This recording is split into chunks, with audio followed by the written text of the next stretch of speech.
It was a dark and stormy night when the Smith family arrived at the Stanley Hotel.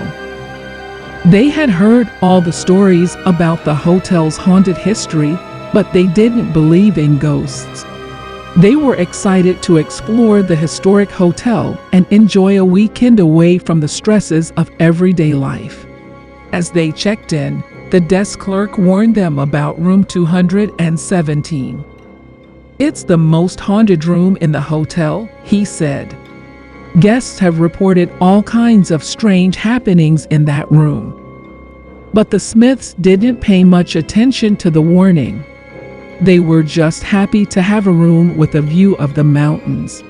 They settled in for the night, but as they slept, they were disturbed by strange noises coming from the hallway.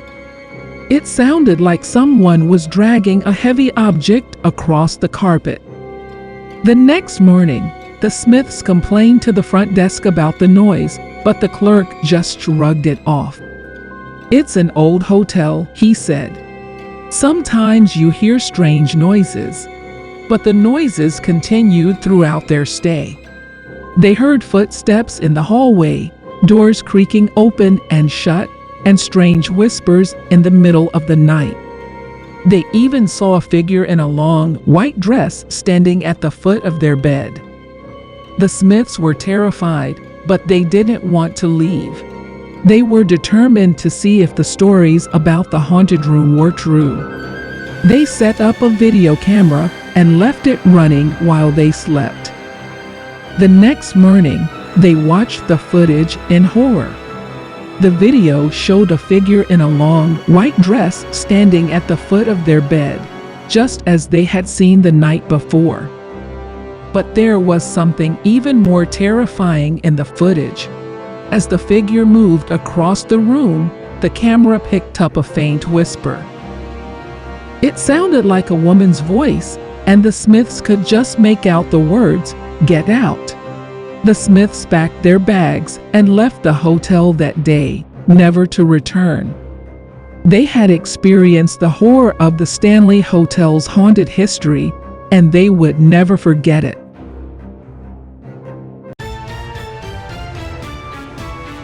The Catacombs of Paris are a famous underground network of tunnels and chambers filled with the remains of millions of people. While they are a major tourist attraction today, they were once used as a burial site and have a long and eerie history. One of the most chilling stories to come out of the catacombs is the tale of the Phantom of the Catacombs. In the early 19th century, the catacombs were largely unregulated and largely unexplored. It was during this time that a mysterious figure began to appear in the tunnels, scaring visitors and locals alike. The Phantom of the Catacombs, as he came to be known, was said to dress in dark clothing and carry a lantern, which he would use to lure unsuspecting victims into the depths of the tunnels. Over time, the stories about the Phantom grew more and more elaborate. Some claimed that he was a ghost, while others believed that he was a real person who had taken up residence in the catacombs. There were even rumors that he was a former caretaker of the catacombs who had gone mad after spending too much time underground. Despite the rumors, there were few concrete sightings of the Phantom. That is, until one fateful night in the winter of 1814. A group of Parisian teenagers had decided to explore the catacombs, as was a common pastime at the time. They made their way through the tunnels, laughing and joking as they went, until they heard a strange noise coming from up ahead. It sounded like someone was singing, but the tune was unfamiliar and eerie. The teenagers cautiously made their way towards the sound, and soon they saw a figure up ahead, illuminated by a single lantern.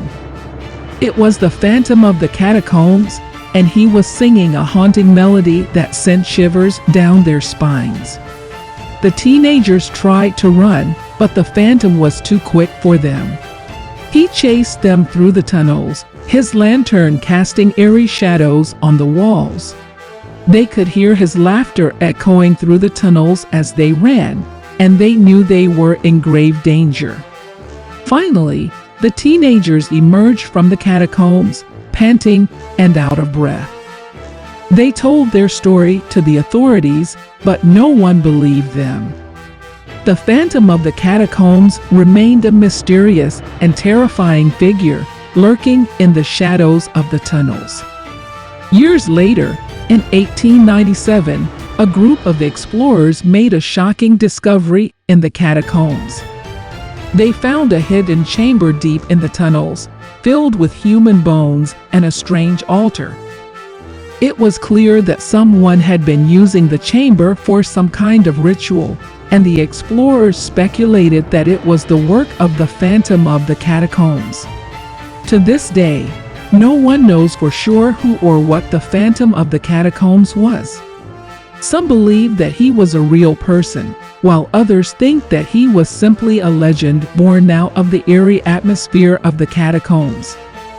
But for those who have explored the tunnels, the memory of the phantom lingers on, a testament to the enduring power of fear and the unknown.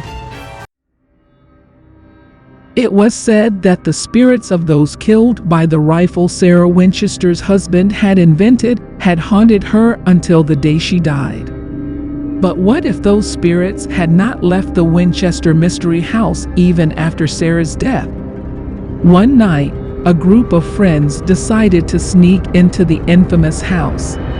They had heard stories of the strange architecture and eerie atmosphere, and they wanted to experience it for themselves.